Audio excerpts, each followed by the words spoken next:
these are businesses that must be taxed, but there's a lot to do to clean it up, to ensure that we capture all of them. So we want to be sure that in the future, moving forward, makapture nilang lahat. Sabi ko nga, di mag-compare sila ng notes, mag-usap naman sila kasi yung 5 na POGO, mukhang wala dun sa listahan ng PAGCOR, tapos more than 100 yung service providers that PAGCOR doesn't include in their list. What's the action taken by this problem, Mr. President? May I know? Well, what was it? The question is, what is the action taken? What is the taking action? Anong ginawa nitong action dito para kung tama ba ito o ano bang yung step natin to address this siyempre yung tax liabilities Yes, I understand. So as I mentioned, in our committee report, we already have a provision which I just read into the record that requires that these government agencies would be sharing information, would be coordinating with each other, and importantly, will come up with joint resolutions para sabay nila makapture yan. Hindi yung iba yung sinasabi ng isang agency, iba din yung sa kabila. We want them to work together to capture this, Mr. President, and that will be in our law. Ito kasi pagkakaalam ko, Mr. President, sa isang POGO license. Halimbawa, sa POGO license mo, you can operate only 10 service providers, meaning isang table. Ay yung iba, isang license, 10 lang yung nakalagay sa license nila, pero they are operating hundreds of tables and service providers, Mr. President. So hindi yan yun yung yung isa sa mga operation ng POGO. Minsan sa license nila, sa permit nila 10 service providers lang nakalagay doon or 10 table lang yan. And then but their operation is nasa mga 500, 300. Bagamat nahuli ka mang insidente, todo tanggi pa rin. Ano naman yung restriction as long as they have a license for that. As to service providers, these service providers are separate companies, separate entities that are also taxed separately that provide services that the POGOs need to operate but are not handling themselves. Now, to be clear, there are POGOs that handle in-house their services. But there are also POGOs that do not handle these services and they hire service providers. So we are also taxing the service providers. So both POGOs and service providers are taxed, but differently. Kasi ang POGO po, they get a final tax of the gross gaming revenue, and the service providers are taxed 25% of their net income. Thank you, Mr. President. May I know, President, if there's a limitation, if one POGO license and if there's a limit of service providers that they can operate every license? Sorry.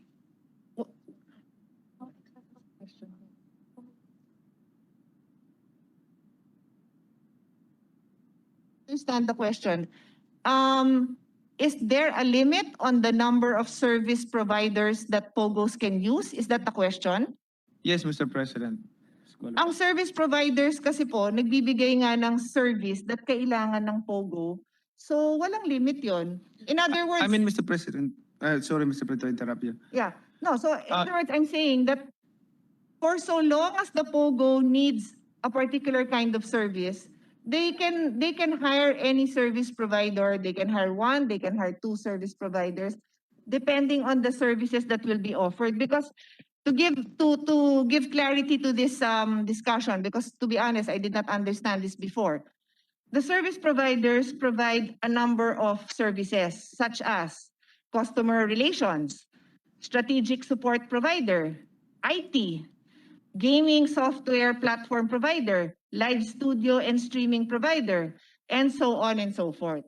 So, pwedeng iba-iba yung provider niya to provide those services para magawa ng POGO yung business niya. Yes, Mr. President, that's why yung POGO kasi kumikita sa every service provider, every table yan. So, Anong iniisip mo? license Pag ginawa mo yun? diba, may license sila. I don't know if they're in their license, there's a limitation how many tables that they can operate like that, service providers. Tumingin ka sa I akin. just want to ask to clarify or if that Anong inisip or Ganon. I understand his honor's question. Yung kumbaga, and correct me if I'm wrong kasi hindi ho talaga ako maalam sa mga casino, but if his honor is visualizing like a table, like in the casino, how many tables, wala hong ganun na limitation sa POGOs. They can have as many. I guess because digitally, they are capable of handling many. So the license does not put a limit to that. Okay. Just for clarification, Mr. President. Thank you. And how many alien individuals are currently employed in POGOs, Mr. President, by now? Sorry, may I hear that question again? How many alien individuals are currently employed in POGOs, Mr. President?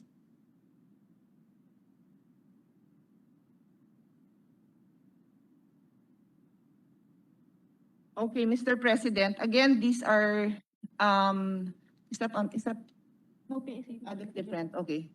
I'd like to explain this a little bit because again, there's a little bit of confusion with the data that we have available.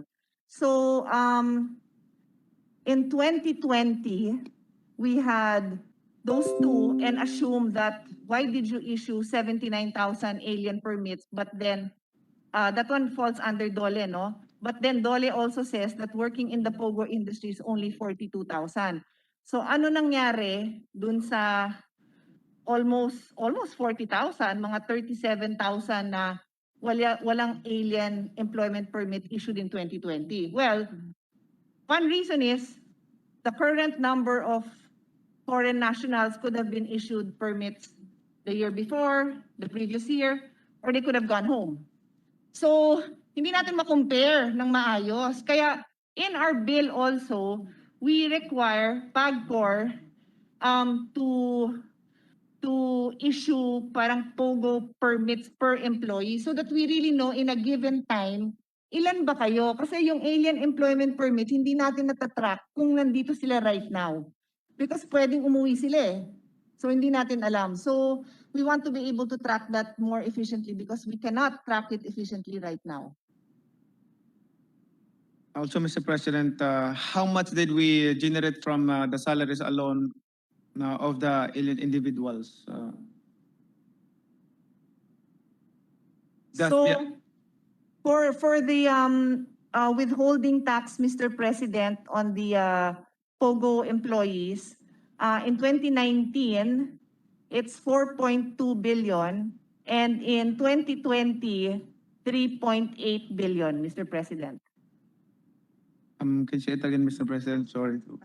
Pero na mas maraming register, no?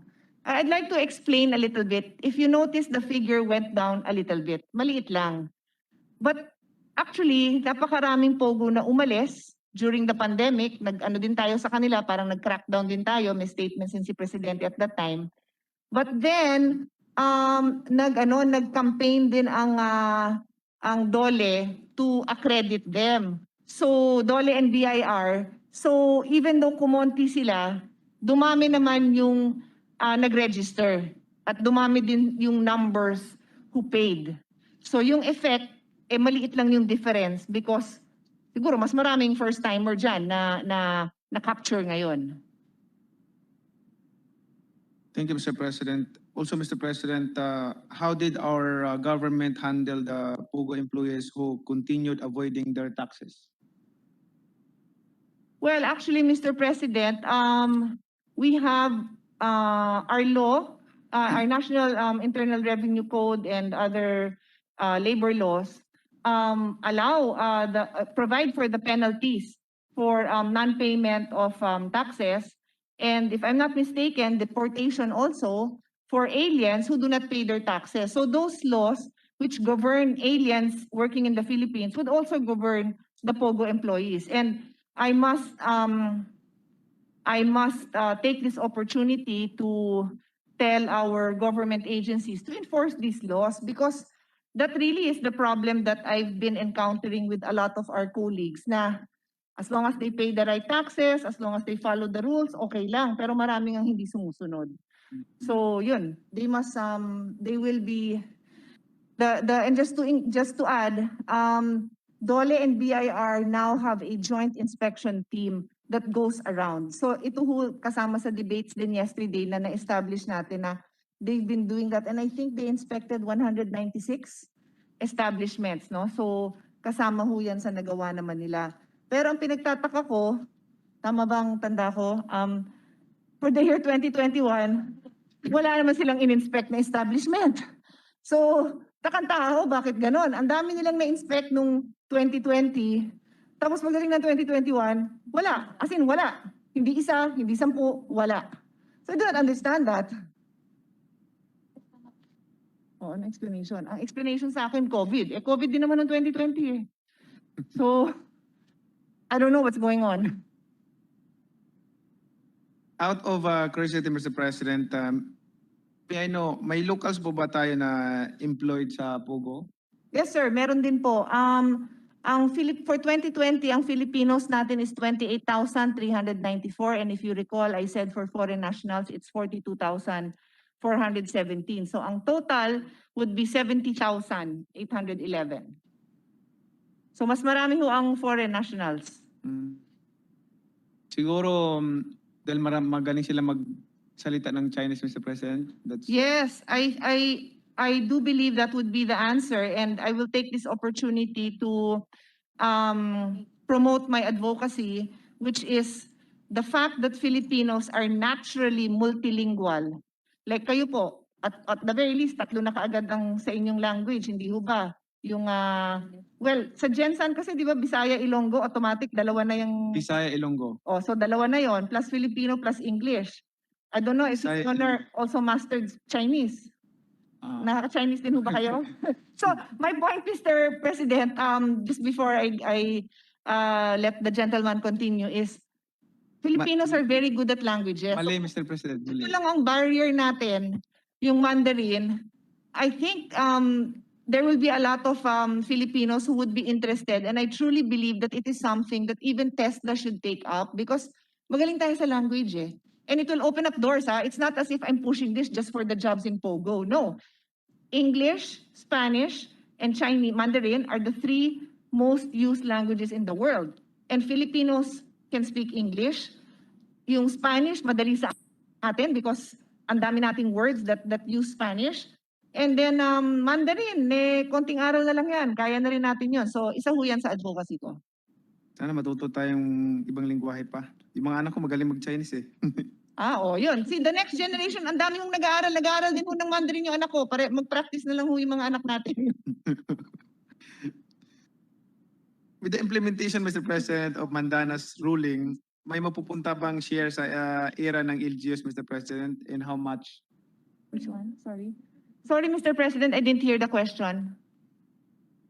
Okay, with the implementation of the Mandana's ruling, may mapupunta po bang share sa era ng LGUs? By how much?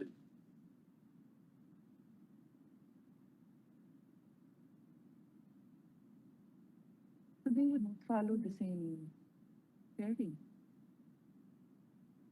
Diba? Yeah, I would imagine, Mr. President, that we would follow the same sharing of revenues that are required for other national taxes. So, for example, estimated revenue collection for 2021 is 20 billion. So yung hatian ba is 40-60, tama ba? And our sharing is 8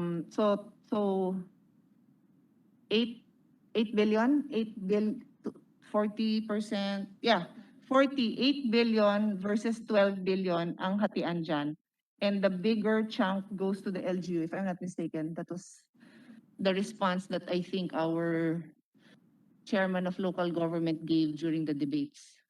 So I don't mind being corrected, but I think 60%, 12 billion out of 20 billion would go to the LGU if we do not earmark, but that may be one of my amendments, Mr. President.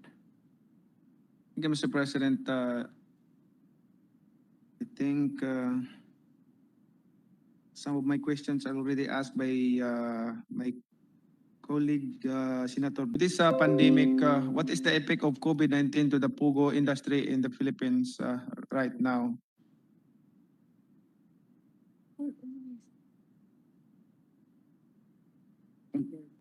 My point, Mr. President, is where the tax revenues affected, yung pagkolekta ng tax, apektado ba ang ating gobyerno?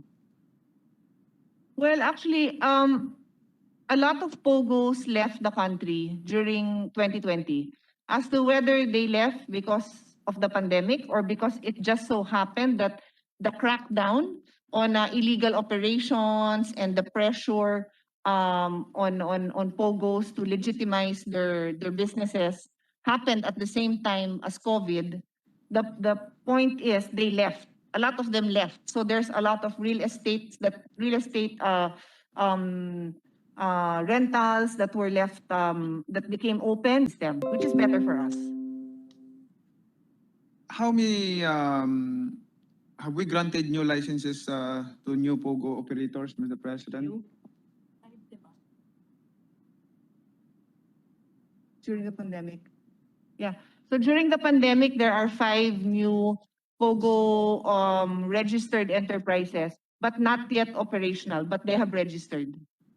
Thank you, Mr. President. How much projected revenue do we expect once this bill will be passed into law, Mr. President?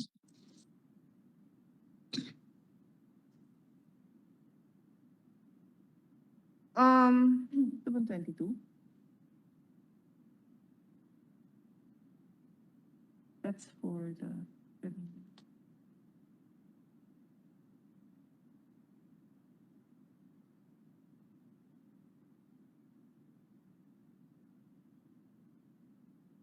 So, Mr. President, if we were to combine the 5% gaming tax on the POGOs and the 25% withholding tax on the employees, for 2021, it's 28.7 billion projected, and then for 2022, it's 32 billion pesos. Mr. President, think I have. About yung service provider. Mr. President, may Yes, we recognize, with the permission of the good sponsor and Senator Manny, we recognize Senator Cynthia Villar. thank you, Mr. President. Is it okay? It's okay. Yeah. Yes. So I just you said you mentioned the income from the 5% gross tax of POGOs and the withholding tax of employees. How about the tax on service providers? How much is Yes, we will get back to you because I'm asking for that also. yeah. Because that will be included also as a benefit, Yes, tax definitely. benefit. Yes. There are there are a lot of service providers. In fact, the figures I showed earlier, 200 service providers. So Yeah. definitely And their we have to capture employees, that. there is also tax on their employees. Yes, definitely. Income tax of the employees. So maybe Clarified on this. As offshore gaming operators, may local po bang investors din po ba tayo?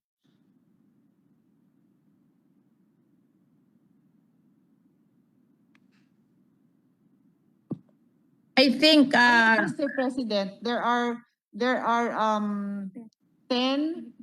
Philippine-based offshore gaming operators. How many, Mr. President? Sorry. You know how many? yeah. I didn't get that. Sorry, the answer is 10. 10? Yeah. Yes.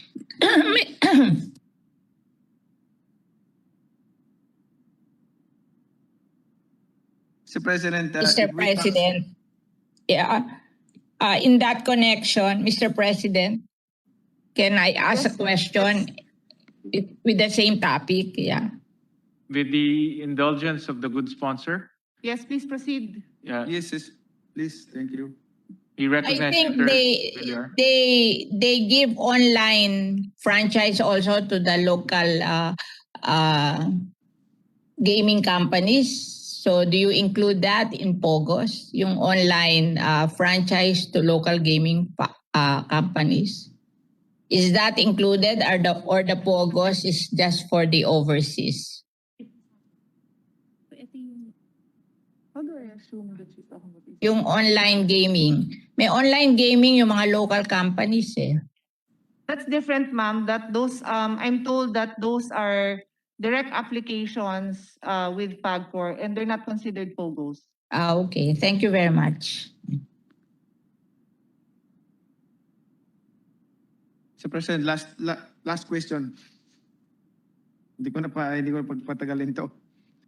Mr. President, my last question is whether any incidents wherein there are foreign employees working in the Philippines that were caught because Pulis na they were bumaril sa using isang tourist visa, Mr. President.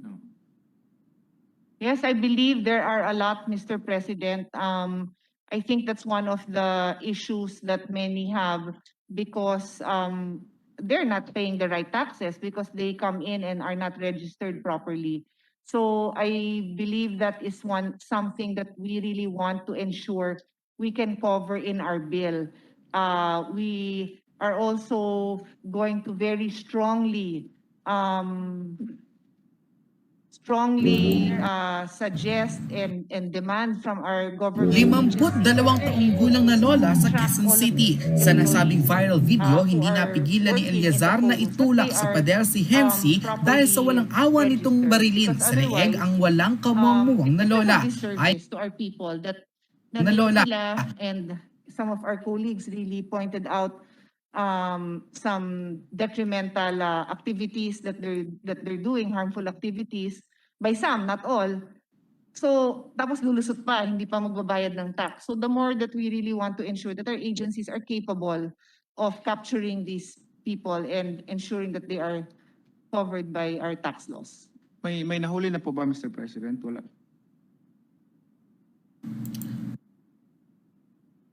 Ayon pa kay Eliazar, ani ng samot-sayang reaksyon sa mundo ng social media.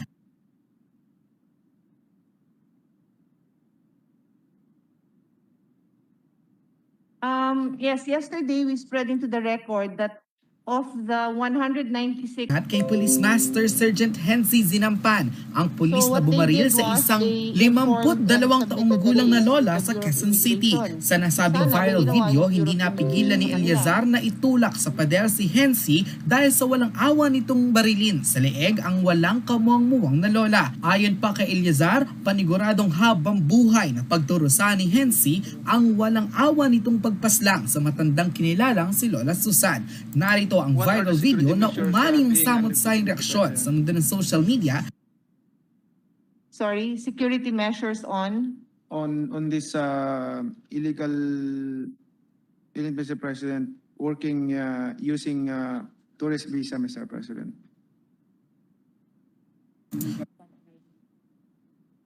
Nang harapin na ni PNP Chief Eliazar ang lalaking pumatay sa isang lola sa Quezon City.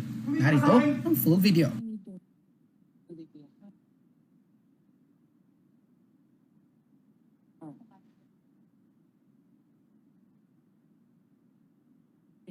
Mr. President, for those who come in as a tourist, so they don't have the proper working permit, it's automatic deportation. Thank you, So Mr. I President. think his honor's question was very good because we should ask BI if they've actually deported. Kasi baka naayos, ayoko nang ganun eh. So can I ask that those names that were given to BI, can we get the BI to give us a response? I want to know exactly what happened to those 1,632. Thank you for that question, Your Honor. Thank you, Mr. President. That's all, Mr. President. My clarificatory questions. Thank you. Good leadership. Thank you, Mr. President. We appreciated his honor's Okay. questions. Thank you. Thank you. Now we recognize Senator Coco Pimentel. Yan siya, di ba? Yan siya, no? Ano bang sunod? Or Gordon?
Microphone to our technical personnel. Ayun, ayan. Yan. While we're waiting for His Honor Senator Pimentel to set up, I just want to correct my answer earlier about the Senator from Taguig and the rest of the Philippines. Just a few questions so that this representation will understand the measure that we are considering.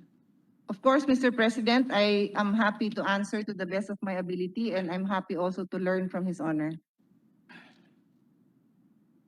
Well, just like you, Your Honor, this is not also our field. This is tax law.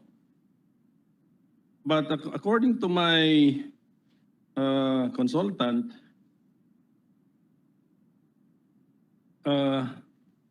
the Pacquiao Charter already provides for a 5% franchise tax in lieu of all other taxes with respect to income from gaming operations, and that Pagcor has made this applicable to its licensees, which act has been confirmed by the Bureau of Internal Revenue through certain RMCs, Revenue Memorandum Circulars. So, is this a correct statement of the current situation or the current law, Mr. President?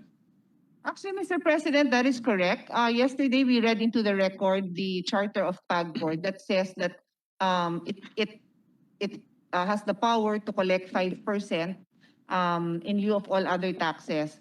So that is clearly in PAGCOR charter. The reason why we are including it here in the POGO bill is because one of the excuses given by the POGO, some POGOs, is that they're not covered by this and they will pay the flat rate for foreign businesses.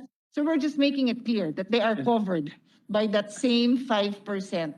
Nothing more, nothing less. How much is that flat rate, Mr. President, that that some flat POGOs rate- are willing to pay? Yes, that flat rate, Mr. President, is 25% net, which is based under existing tax laws as well, but not for revenues that gaming revenues. So, in fact, in our bill, we also state that for non-gaming related revenues, they will be charged the 25%. So we make that very clear because that apparently, and I'll say the word excuse, that's one of the excuses given, that they're not clear as to what they're going to pay. And of course, they opt for the net 25, which I suppose is cheaper. It's smaller. Yes, so the bill we are currently discussing categorizes the revenue, the gaming, Yes, gaming and non-gaming. and non-gaming. Yes, yes. But so the gaming revenue of 5% is already provided under existing law, and even that non-gaming revenue tax on non-gaming revenue at 25% is also provided by existing law. Is that the situation now, Mr. President? Yes, actually, yes. Okay, so and these are repeated in the bill that we are discussing. So if existing law already covers these two areas, may we know what new rules, new ideas or concepts are introduced by the bill that we are discussing? Yes, that's I find that question very it will make it very clear to our colleagues. Thank you for asking that question. So basically, and I'm responding from the top of my head, no? So for Pogo, we make it clear, gaming related and non-gaming related, that is covered by law, but our bill clarifies that further. And then for service providers, okay? Now, service providers, we make it clear, very clear that they are subject to 25% withholding tax based on their gross income. Again,